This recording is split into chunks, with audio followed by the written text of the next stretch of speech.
Buenas tardes. Muy buenas tardes. Muchísimas gracias a todos por estar aquí en este calor en el medio del verano. Y después de tantas conversaciones tan interesantes, pues tenemos que pensar también quiénes están detrás de toda esta industria de los libros. Y últimamente hemos visto que hay mujeres dirigiendo las casas editoriales y los festivales. Así que hemos invitado hoy a Ana Pataki, que es la editora de la casa editorial Patakis. Ana estudió filosofía en la Universidad Capodistriaca de Atenas y en la Sorbona de París. Trabaja en publicaciones Patakis desde 1996 y es responsable de la literatura griega y extranjera y de las series de ensayos sobre humanidades. Por ahí me contaron también que fue galardonada con el honor de Hipotiston Grammaton, del Caballero de las Letras. Así que enhorabuena, Ana. Tenemos también a Pilar Reyes, que es colombiana, pero vive en España. Estudió letras en la Pontificia Universidad Javeriana de Bogotá. Ha estado al frente del área de edición general del Grupo Santillana en Colombia, de diferentes editoriales. En mayo del 2009 fue nombrada en la dirección editorial del sello Alfaguara y actualmente es la directora editorial de la división literaria de Penguin Random House, grupo editorial, integrada por los sellos Alfaguara, Lumen, Random House, Salamandra, Caballo de Troya y demás. Además, está encargada de las publicaciones que el grupo editorial adelanta con la Real Academia de la Lengua Española. Y tenemos a Claudia Neira, que es la directora del Festival Centroamérica Cuenta. Es de Nicaragua, pero nacida en Brasil, de padre peruano y madre nicaragüense.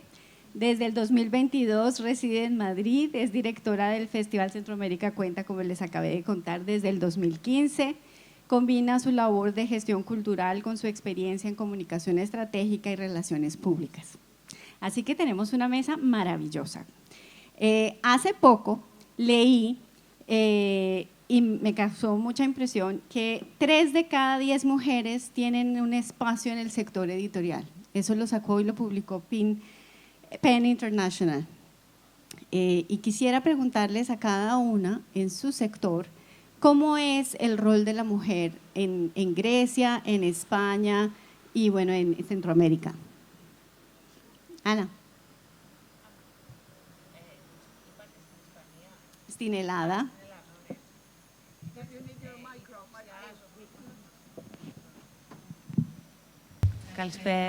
Buenas tardes, muchísimas gracias, bienvenidas, gracias por estar aquí. Es un gran honor tenerlos y tenerlas a todas aquí hoy, porque sí que he participado en LEA desde el principio. Adriana ha llevado a cabo una cosmogonía, un trabajo maravilloso. Y todo este mosaico del mundo hispanohablante, acercárselo muchísimo a nosotros. Ha encontrado tierra fértil allí, es verdad, porque sí que aquí queremos mucho la literatura de habla hispana, pero sí que es una labor gitanesca. Y enhorabuena, Adriana, y enhorabuena al Instituto Cervantes. En cuanto a tu pregunta ahora, Adriana, supongo que las cosas para nosotras son un poco diferentes. Ante todo, yo debo confesar que provengo de una familia de editores, entonces ha sido fácil para mí porque simplemente recuperé el trabajo de mis padres. Entré en su negocio, o sea, no es algo que haya yo logrado sola por mi cuenta. También hay dificultades, como has dicho a continuación, pero en Grecia, donde no podemos hablar de una industria, y eso es algo que nos diferencia, creo. O sea, quiero decir que el hecho de que tenemos un mercado muy pequeño económicamente, esto a lo mejor es algo es una ventaja en el sentido que antes sí que se le dejaba a las mujeres entrar en algo que sí que era más pequeño. Es un mercado pequeño, entonces, por un lado, y nosotras, mi generación, nos encontramos en un espacio que habían preparado mujeres maravillosas en la de Quedros, Maña Caretidi de Estía, ediciones, casas editoriales, todas estas. Era fácil para nosotras, relativamente fácil entrar. También es verdad que ahora llevo ya casi 30 años trabajando en este sector. Sí que me encontraba con mujeres editoras europeas en cada sitio, o sea, en relación con los otros oficios, creo que a lo mejor es un oficio que presentaba más margen, más espacio para que las mujeres entren y que les haga confianza a las mujeres. Recibir su trabajo y que ese trabajo de los escritores crezca en las almas de los lectores. Esa es mi experiencia. Claro. Bueno, pienso que en el mundo en español es algo parecido, aunque se ha transformado en los, digamos, por lo menos en mi experiencia en este mundo. Llevo más de 30 años trabajando en el sector editorial, como decías, primero en América Latina, luego en España. Y mi impresión es que ha habido una transformación grande. Les voy a dar un número para que vean una foto, digamos, de nosotros en Penguin Random House en España. Somos 10 personas en el comité directivo, de las que 6 somos mujeres, 4 son hombres. Y los hombres están, uno en una de las 3, digamos, divisiones editoriales, otro en IT, otro en, digamos, toda la parte financiera. La directora general es una mujer. Cuando yo empecé a trabajar, tengo la sensación de que la proporción de mujeres era grande en puestos que no siempre eran de decisión, digamos. Y yo creo que eso se ha ido transformando. La industria editorial hoy tiene, ahí voy a hacer un matiz, es que creo que en puestos de decisión, en edición, no es solo quien toma las decisiones económicas, es también quien toma las decisiones de contenido, digamos. Y en ese sentido sí creo que las mujeres, por lo menos desde que yo empecé a trabajar en el año 92 en la industria editorial, las mujeres hemos tenido un papel muy relevante. En la decisión, digamos, finalmente en llevar, abanderar la empresa, creo que eso se ha ido transformando y es un territorio al que las mujeres hemos llegado últimamente, ¿no? Así que estoy de acuerdo que es una industria en ese sentido, no sé si un ejemplo, pero sí un territorio donde las mujeres somos muy protagonistas, pero creo que también se debe a otro elemento. En los índices de lectura de España, por ejemplo, en la lectura de ficción, las mujeres somos mayoritariamente las lectoras de ficción. Es distinto del ensayo, casi es inversa la cifra, entre la proporción entre hombres y mujeres. Pero si miramos, por ejemplo, otro dato interesante que también se está transformando a lo largo del tiempo, tiene que ver con los escritores y las escritoras. Del total de libros, que este es un dato para mí muy, muy impresionante, que se ha ido transformando para bien a favor de las mujeres, aunque aún no es equitativo, en la creación literaria, lo que llamamos ficción literaria, según datos digamos, de la industria del libro, de libros publicados por primera vez en el año 2022. El 63% de esos libros de ficción literaria, no de ensayo, están escritos por hombres, el 37% por mujeres. Y ese es un dato que año a año va subiendo a favor de las mujeres, digamos. Entonces, creo que no es igual, digamos, la foto que tomamos en la industria en términos de editores, no es igual la foto que tomamos en términos de lectores y todavía no lo es en términos de autoría, pero estamos viviendo un gran protagonismo de las mujeres en lengua española, en creación literaria muchísimo, a ambos lados del Atlántico, y yo lo celebro muchísimo. Muchas veces me han preguntado antes de que esto fuera así, yo tenía la sensación de que si medíamos cuántos manuscritos llegaban firmados por mujeres, cuántos manuscritos llegaban firmados por hombres y finalmente cuántos libros se publicaban, siendo muchísimas mujeres las que tomábamos la decisión de publicación. La correspondencia entre una cosa y otra, digamos, era muy notable a favor de las mujeres. Pero en proporción, digamos, si veíamos los números absolutos, publicábamos muchos menos mujeres que hombres. Para mí había de alguna manera un desequilibrio en la cantidad de manuscritos que finalmente llegaban a la mesa de un editor entre hombres y mujeres. Yo creo que hoy, no sé si las mujeres están escribiendo más, pero sí me atrevería a decir que se están atreviendo más a someter eso al juicio de un editor, cosa que celebro profundamente, ¿no? Y Claudia, ¿tú qué has visto? Bueno, en el caso de los festivales, que es mi caso en particular de programación, que es lo que yo coordino dentro de Centroamérica Cuenta, gracias un poco a lo que mencionaba Pilar, que las mujeres hoy en día tienen una voz mucho más, pero no solo presente, sino mucho más poderosa. Creo que eso es importante también, porque la mujer ya dejó el rol de ser rol secundario, ese rol de ser esta mujer que hablaba de roles típicos de la mujer. Entonces yo creo que hoy la voz de la mujer como escritora y las autoras hoy en día tienen una voz mucho más beligerante, mucho más fuerte, que a nosotras como programadoras nos permite, o los directores de festivales nos permite también poder, hoy en día no concibes un festival, por ejemplo, con una mesa solamente con autores hombres conversando. Probablemente muy pocos autores hombres van a aceptar sentarse en una mesa con autores hombres nada más conversando. Entonces, también hay, ya nadie habla tampoco de la literatura femenina, porque ya la literatura no es de género. Las mujeres no hablan nada más de sus temas. Las mujeres tocan otra serie de temas en su obra que nos permite también estar a tono de conversaciones, porque los hombres no hablan de literatura de varoncitos. Los varoncitos no hablan de literatura de ellos. Entonces, ¿por qué las mujeres van a tener que hablar de literatura femenina?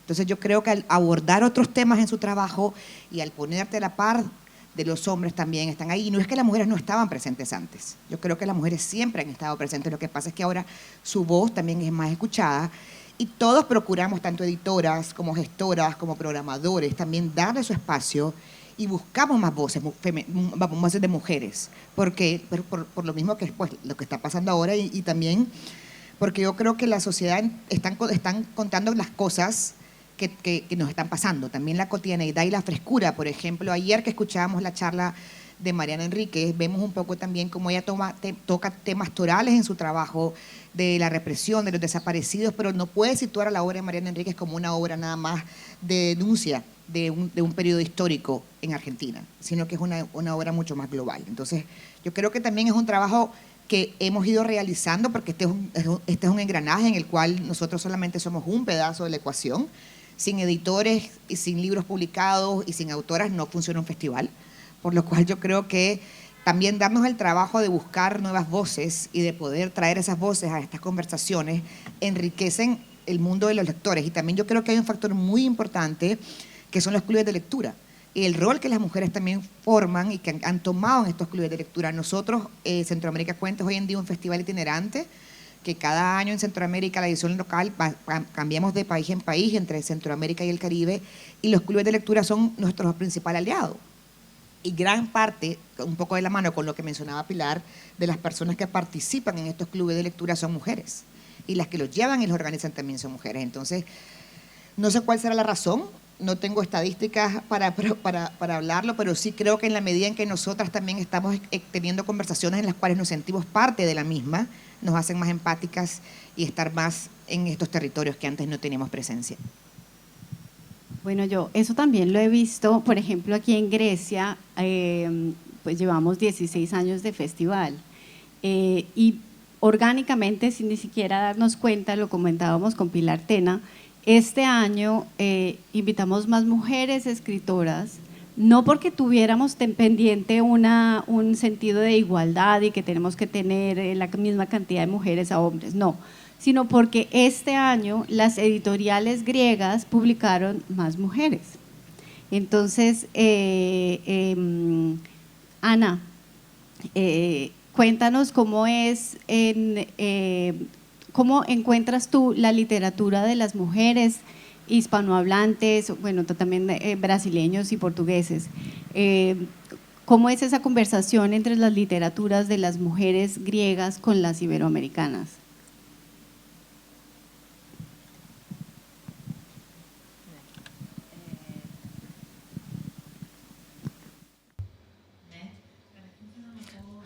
Primero me gustaría decir, en el mismo sentido con lo que han dicho mis compañeras, que lo que creo que estamos de acuerdo en eso, que en cuanto al sentido editorial sí que estamos algo protegidas, entonces ahora pasamos a algo que es más importante, las mujeres que son creadoras, las mujeres artistas. Lo que he vivido yo como experiencia y que creo que nos interesa a todas, creo que es la mujer como artista. Por ejemplo, las artes ecásticas de ilustración. En Grecia había mujeres que sí que tenían mucho éxito. Habían 2, 3 figuras emblemáticas como Marduka de literatura, icónicas figuras, pero si hubiera uno solo, quizás eso también estaba presente en la sociedad, no solo en los hombres, que en general para ser una mujer es buena. O sea, sí que leerían muchas mujeres escritoras, pero no esperaban de una mujer avanzar en el arte y llevar al arte más allá, como hacen los hombres, como hace el artista.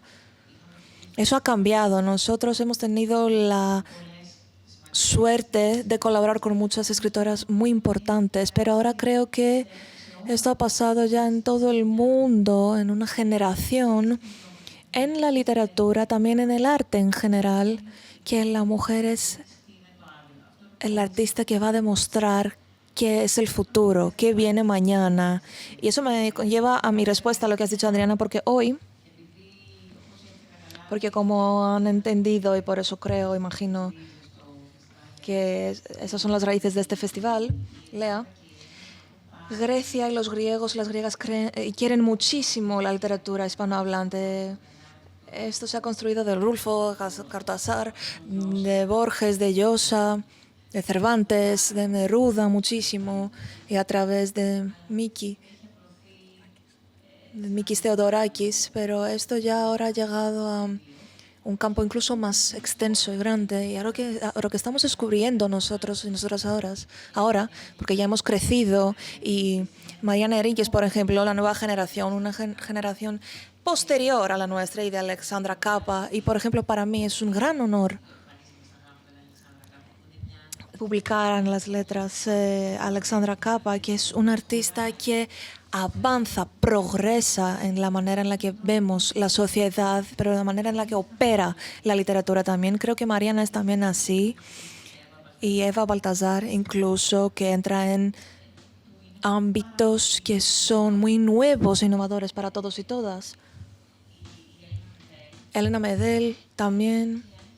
Y la verdad es que sí que encontramos, como lo que habéis dicho antes es cierto, no pensamos nosotros, no buscamos en el sentido de equidad, no, queremos leer muchos libros lo más posible y publicar lo máximo de los libros que los queremos, pero la generación de Mariana, de Alexandra Capa y de Medel, Baltasar, son voces muy importantes. En esta generación las voces femeninas son muy importantes, y eso creo que nos hacen fijarnos en ellas e intentar también conocer su obra y hacerla presente en el público griego. No es un esfuerzo que se ha llevado a cabo del todo todavía, pero nuestra apuesta es, como en una editorial, escoger de verdad la voz más poderosa para que tu mensaje llegue más rápido donde tiene que llegar. Eso es lo que intentamos hacer. Es cierto, las nuevas voces, las voces jóvenes de los escritores, mujeres y hombres, están tocando temas que no se tocaban antes. Por ejemplo, la maternidad. Leemos ahora temas como a mí no me gusta ser mamá, o no quise ser nunca mamá. Esas voces nuevas están siendo escuchadas en la literatura de América Latina, de España, de Grecia. Cuando a ustedes les llegan estos manuscritos a la editorial, ¿cómo es el proceso? O sea, ustedes miran, bueno, estas son mujeres y estos son hombres, o cómo la gente quiere, siempre me pregunta, pero ¿cómo es el proceso para publicar una obra? Bueno, es una pregunta muy grande porque responde a muchos factores, pero lo primero que diría es en el, digamos, ¿cómo diría? En el ecosistema que puede ser una editorial, existen unos contenedores que son sellos editoriales que de algún modo marcan una conversación literaria, una manera de ver la literatura o… O sea, voy a poner mi caso, yo llevo 6 sellos editoriales, algunos de ellos publican ficción, otros publican ensayo, no ficción. Son sellos con mucha historia, el sello Alfaguara está cumpliendo este año 60 años, el sello Lumen tiene una historia de más de 55 años, es decir que la respuesta que publicaron o primero responde a un factor, es qué tipo de libros aparecen en ese sello editorial. Supongo que esta misma reflexión se hace en un sello como Anagrama, para citar un ejemplo que no es mío, ¿no? Uno entiende que hay una estructura de catálogo. Esa estructura de catálogo responde a 2 elementos, a una tradición. Les pongo otro ejemplo de un sello como Alfaguara, está publicando a Julio Cortázar desde el año 1977 y seguimos publicando a Julio Cortázar. ¿Qué quiere decir publicar a Cortázar? Pues quiere decir que un autor que ya no está y un autor de ese tamaño merece ser revitalizado, es decir, hay creatividad editorial para replantear una lectura, ¿no? Finalmente un libro nuevo es un libro que se lee por primera vez, no un libro que tiene un copyright de este año, ¿no? Entonces, en ese sentido, hay un primer trabajo editorial que responde a mantener vivo un catálogo. Y un segundo, que lo pondrían estos términos, es cómo interpretar el tiempo en el que estás trabajando. Y creo que hoy lo que pasa, hablabas de la maternidad, hablabas de muchos temas que no se tocaban antes, pero es que estamos teniendo conversaciones que no teníamos antes como sociedad. Y los escritores finalmente son quizás los abanderados de poner palabras y avanzar sobre las conversaciones, además de la manera, creo, más compleja, que es poniendo, digamos, luz sobre las zonas grises. Y eso, que es una cosa que hacen las novelas completamente distinta a la que hacen los ensayos, por ejemplo, pues hoy estamos teniendo conversaciones que no teníamos y la literatura está dando cuenta de ello. Entonces, cuando juzgamos un libro nuevo, pues creo que ponemos en valor ambas cosas, en qué contenedor y por tanto en qué sello editorial puede caber. A mí me preocupa cuando trabajo con editores donde diera lo mismo publicar un libro en Lumen o en Alfaguara o en Random House. O sea, creo que cada uno de esos sellos explicita qué tipo de literatura cabe allí y luego, pues, ¿qué te parece que está interpretando realmente este tiempo? Y sí creo que sobre la mesa uno pone un juicio, ¿no? ¿Qué te parece bueno o no para ser publicado en ese espacio que es un sello editorial? Entonces, ¿cuáles son los elementos que uno pone en juego? Creo que todo esto, no es una respuesta fácil, además muchas veces no es solo algo que te guste o no te guste, es algo que crees que hoy tiene algo que decir, ¿no? Exactamente, y ahora acabas de decir algo que me llama muchísimo la atención.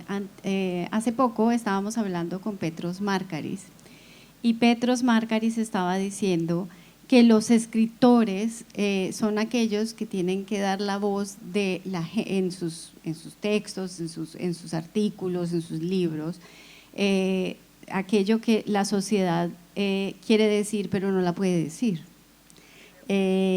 Y otra persona, no me acuerdo quién, dijo, bueno, lo que pasa es que los latinoamericanos cuando escribimos y somos publicados en nuestros países, pues no somos tan conocidos, o sea, si un escritor colombiano está publicado en Colombia, está conocido solamente en Colombia, pero si lo publican en España, entonces ya es más conocido no solamente en España, sino en toda América Latina, y de allí llega a Grecia. ¿De verdad? Cuando van a los festivales, al Centroamérica Cuenta, cuando tú visitas los otros festivales y encuentras nuevas voces, ¿qué es lo que tú buscas para ayudar a que ese libro pueda ser más conocido, no solamente el libro que estás presentando, sino que también la voz de ese escritor esté presentando. Yo quisiera partir de lo que mencionaba Pilar, de la pertinencia que tiene en el momento y en la conversación que está pasando. Entonces también hay gente que escribe con la persiana abajo que te permite ver lo que sucede en el mundo y enmarcarte en esa conversación, y hay otra gente que no. Entonces, yo creo que en el caso de programar festivales vos tenés que tener conversaciones que sean relevantes para ustedes que están acá escuchándonos, y para las lectoras y los lectores y la gente que posteriormente va a ir a buscar el libro, a comprarlo, que te firmen el libro y llevárselo a casa para leerlo. Por lo cual, en el caso nuestro, por lo menos, que tenemos 2 festivales cuya programación es muy distinta, porque una cosa es programar para Centroamérica y el Caribe con autores latinoamericanos, pero también españoles y europeos que se publican allá, y otra cosa es hacer un festival de autores de otras voces en Madrid, que te requiere una complejidad distinta al programar, porque nosotros tenemos en Madrid hay cualquier cantidad de festivales, acá está Gerardo, el Festival Eñe, y hay otra cantidad, Casa de América tiene una programación permanente de actividades, el Instituto Cervantes de Madrid también. Entonces no puedes venir a un festival únicamente con autores latinoamericanos a Madrid, tienes que meter ahí también voces españolas, pero sobre todo voces que puedan incorporarse a estas conversaciones, que son las que hoy en día están tomando el pulso de lo que sucede, porque al fin y al cabo los escritores que escriben con la persiana abierta están escribiendo de lo que está sucediendo y de los temas que la gente también está queriendo escuchar. Entonces yo creo que ahí es un balance importante.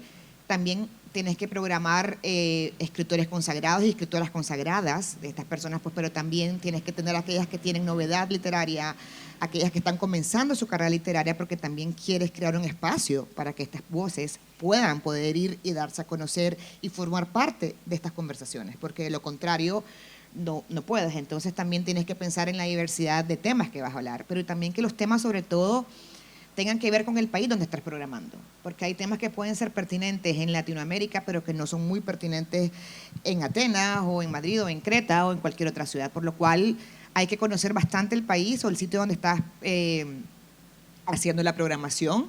Y nosotros insistimos que en el caso del Festival Itinerante, que es en Centroamérica y el Caribe, decidimos la sede un año antes, porque comenzamos a trabajar con clubes de lecturas y con libreros un año antes para identificar cuáles son aquellos autores que están y aquellas autoras que se leen, pero también qué temas está hablando la sociedad, qué está pasando. Por ejemplo, venimos de Panamá, donde hubieron una serie de movimientos sociales en contra de la minería y la industria extractiva, que era muy fuerte, de la industria minera del oro en particular, y era un tema que estaba en la sociedad y que estaba muy a flor de piel, por lo cual nosotros también tenemos que incorporar esos temas en la programación.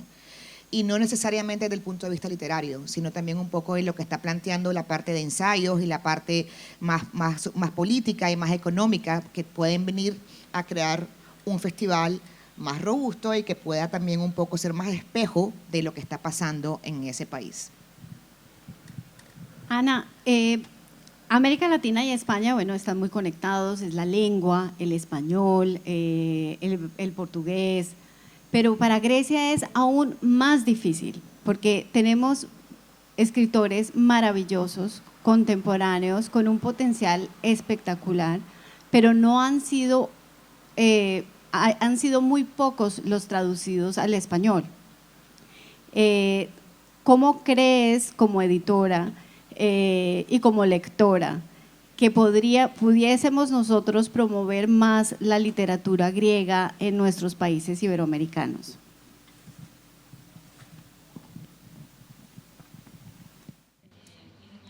Es una pregunta difícil a responder, una pregunta traumática podría decir, porque es verdad que tenemos unos escritores y escritoras estupendos, unos libros estupendos.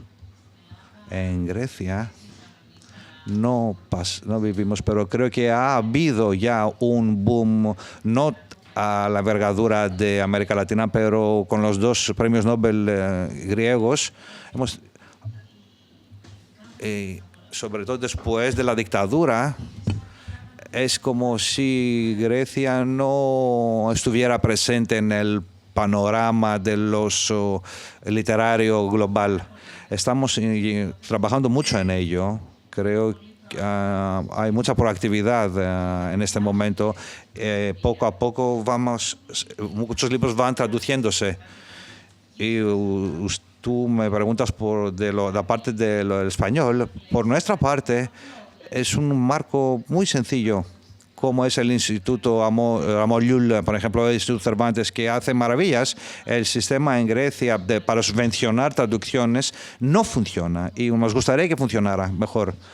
Y esto da una presión psicológica a los editores. Cuando tenemos muchas propuestas de países de lenguas que no entendemos, la idea es este marco que existe no funciona tan bien. Por parte de Lea, creo que la iniciativa de este año de seleccionar 4 escritores, traducir fragmentos de sus libros y proponer a estos escritores al extranjero es una buena iniciativa.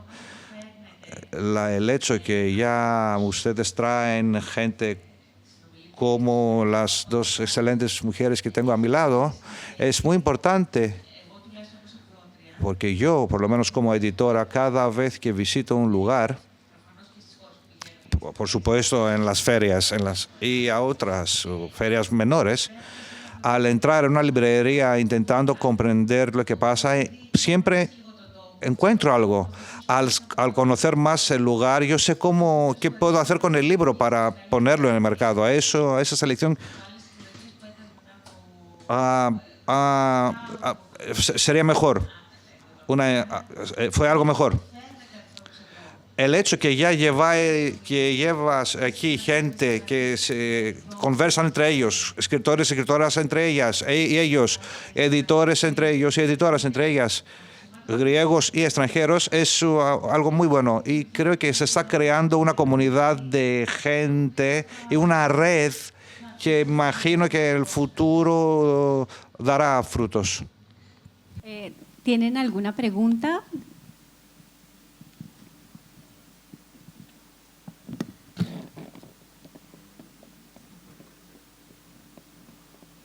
Bueno, pues yo tengo una pregunta más. Ustedes, pues obviamente todo el mundo conoce los clásicos griegos, Seferis, Elites, Kazantzakis, pero son pocos los escritores contemporáneos que se conocen.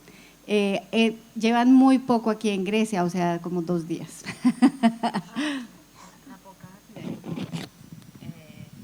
Για παράδειγμα, κάνει πολύ μεγάλη επιτυχία. Βέβαια, αυτόν τον ανακαλύψαν μέσω της ίδιας. Ο Θοδωρής ο Καλυφατίδης στον Galaxia Gutenberg στην Ισπανία. Εξαιρετική επιτυχία.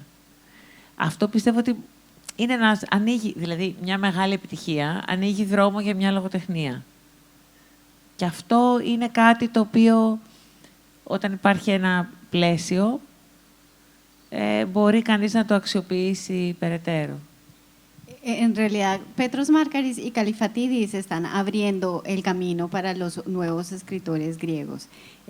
¿Ustedes qué les dirían a los griegos y a los editores, a los festivales griegos para poder hacer estos puentes entre nuestros países? Para mí ha sido una sorpresa enorme, porque no lo había pensado nunca. Qué poca relación hay, digamos, a la inversa de la traducción, porque aquí se traduce mucho de lengua española y no hay una reciprocidad en ese sentido, ¿no? En el mundo en español, quizás porque, digamos, es un mundo editorial muy concentrado de alguna manera, donde las editoriales más grandes están en España, finalmente es el mercado más grande. En lengua española, en términos de libros de librería, digamos, España supone el 50% del mercado en español, que es muy impresionante, puesto que estamos hablando de un país contra un continente, ¿no?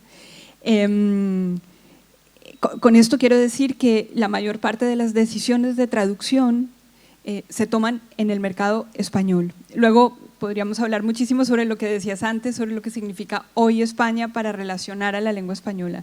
Yo ahí pienso que, por suerte, los centros, digamos, la esfera tiene muchos centros y los festivales han contribuido muchísimo a que eso se modifique, pero bueno, esa es otra conversación.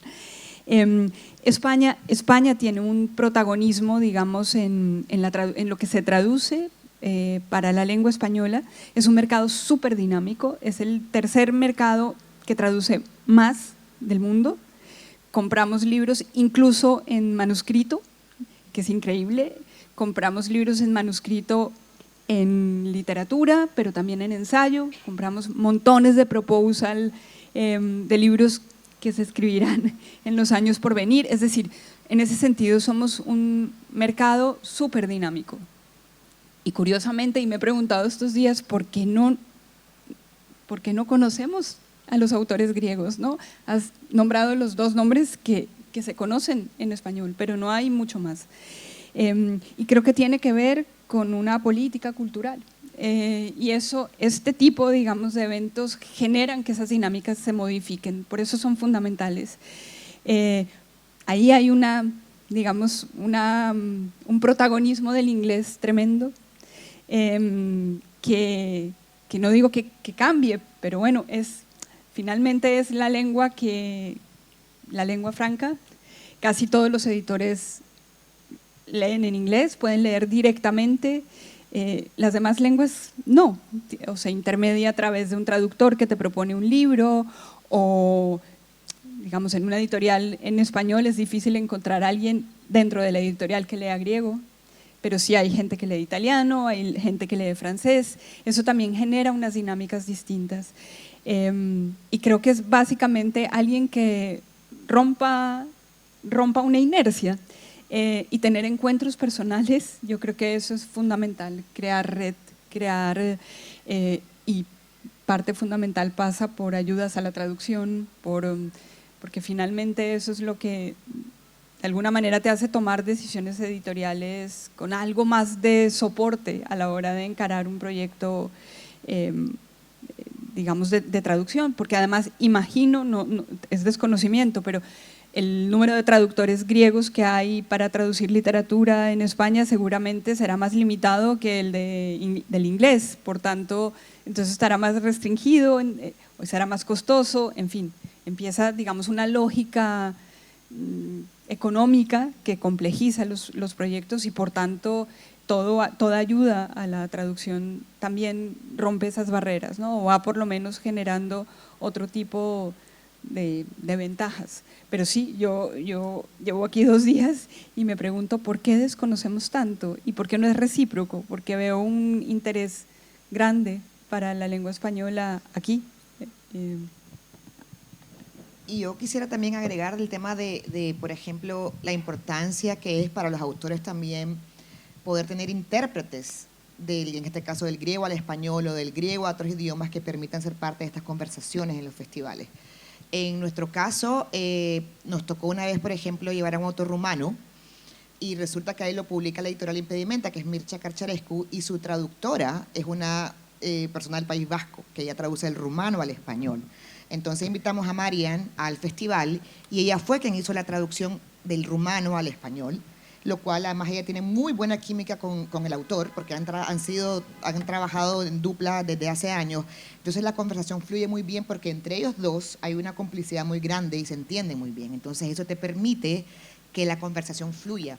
Y Mircea, a pesar de que habla inglés, no tiene la misma destreza y el conocimiento del manejo de la lengua en inglés que en rumano. Entonces también tener ese nivel de sofisticación y poder buscar los traductores, ver si el traductor también puede hacer la interpretación, que son 2 oficios distintos, y que pueda estar en una mesa. También no todos los festivales pueden, no todos los países está disponible la interpretación simultánea, que eso también te interrumpe el flujo de la mesa cuando no es simultánea y tiene que ser en paralelo porque doblas el tiempo. Entonces son una serie de temas, por lo cual también si los autores hablan otros idiomas que te permiten poder ser tu propio vocero, por decirlo de alguna manera, y no tener que tener esa mediación, también te facilita incorporarte al diálogo y a la conversación.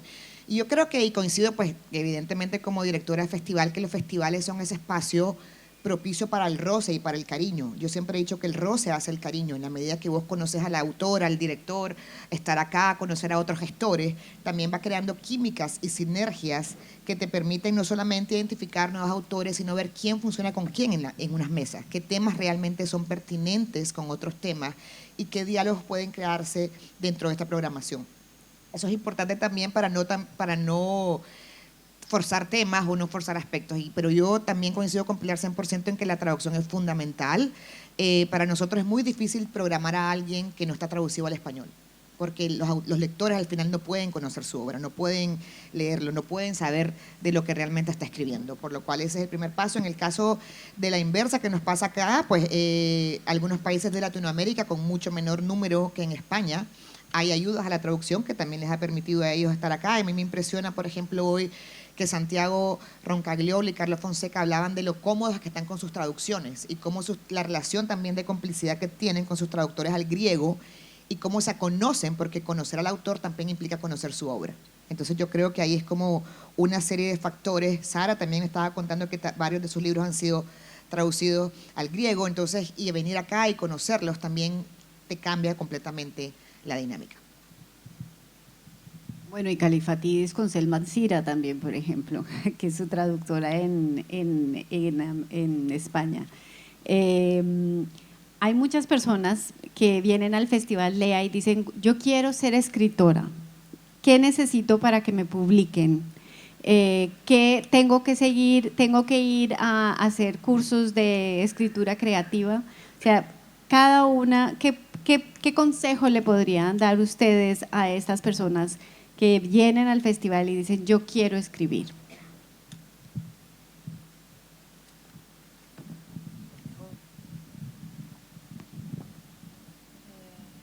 Φαντάζομαι να γράφω.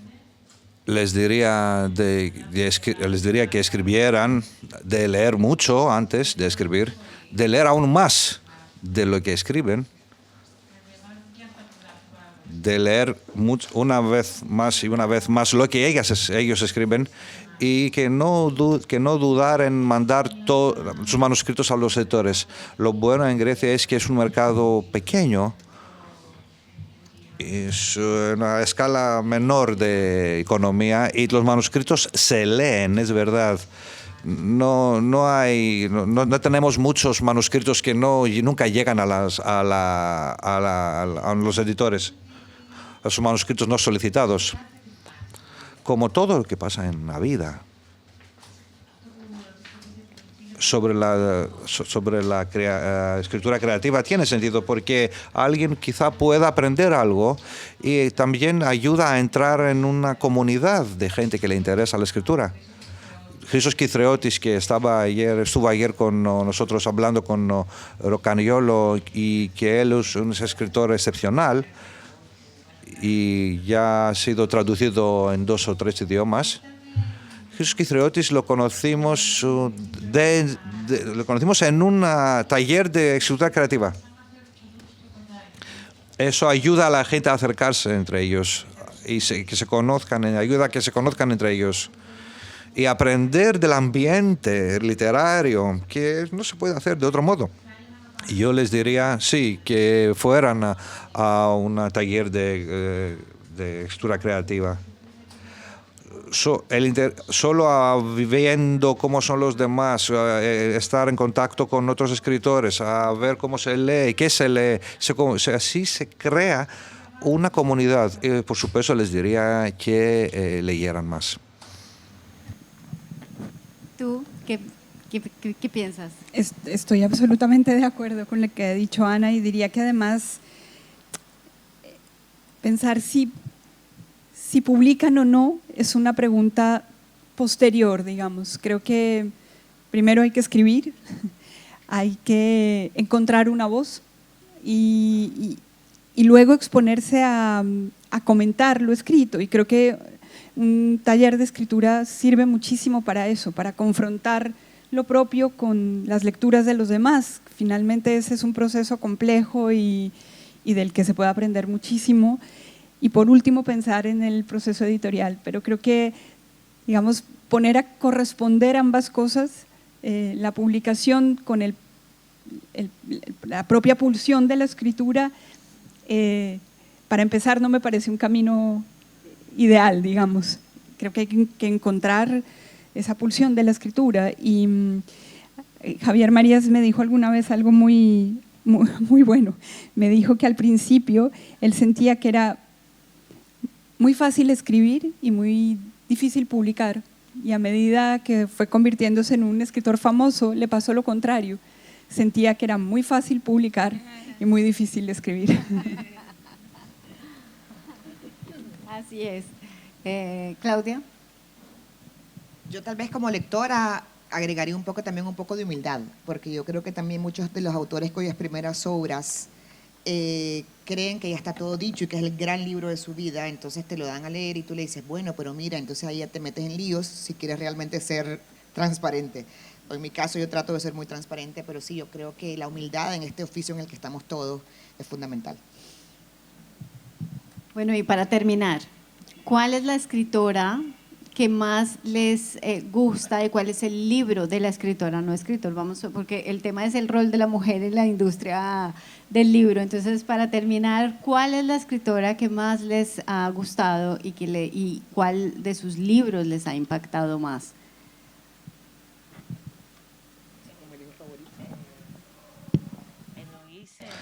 ¿Es de España?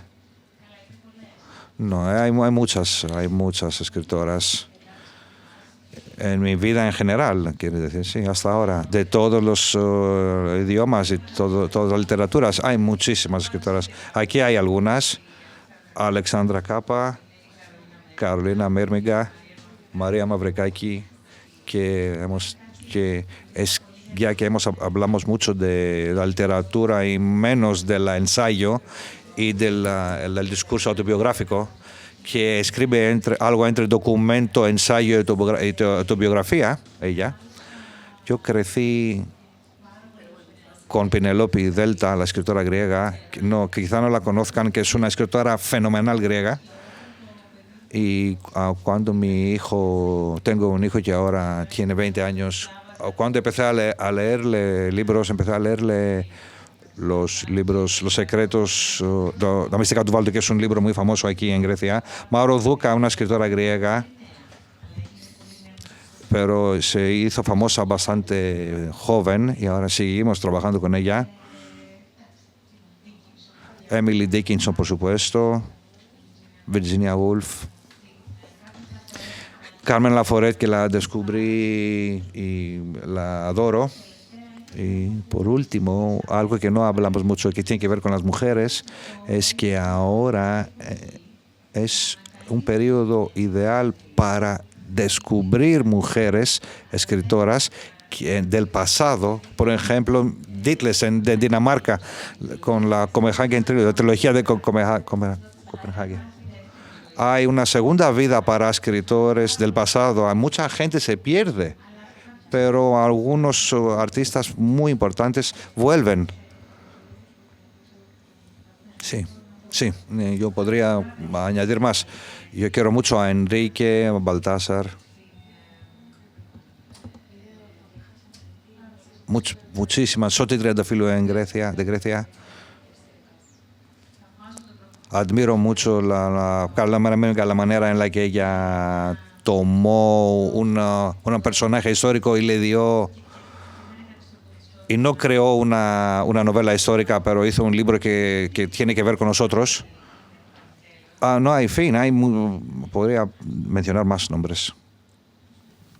Yo te diría que depende del momento. Quiero decir, la escritura le habla a uno en determinados momentos. Y por tanto podría ser como una biografía y he leído mujeres toda la vida. Cuando yo empecé a publicar en América Latina había un fenómeno de grandes mujeres escribiendo que además tenían enorme cantidad de lectores. Estoy hablando de una Laura Restrepo, de una Ángeles Mastretta, una Rosa Montero, Isabel Allende, Marcela Serrano, es decir, por todo el continente. Elena Poniatowska, de otra generación, pero estaba tremendamente activa, es decir, eran mujerones, quiero decir, periodistas que entraban en la literatura, que además se sentaban a la mesa de muchas conversaciones, ¿no? Vendían muchos libros y yo creo que eso les pesó en un momento porque la crítica fue bastante dura, o el canon, si queremos. Creo que eso está cambiando profundamente, ¿no?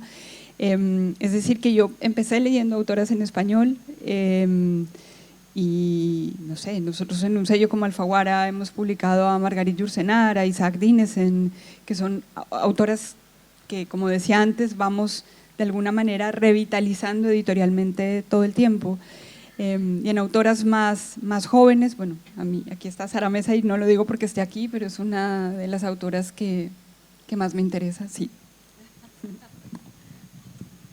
Yo no tengo hijos, pero siempre suelo decir que eso es como cuando le preguntan a un padre quién es su hijo favorito. Entonces, complicado. Yo celebro que las mujeres tengan la voz que tienen ahora y sobre todo el espacio y la pertinencia en estos temas, o sobre todo la fuerza.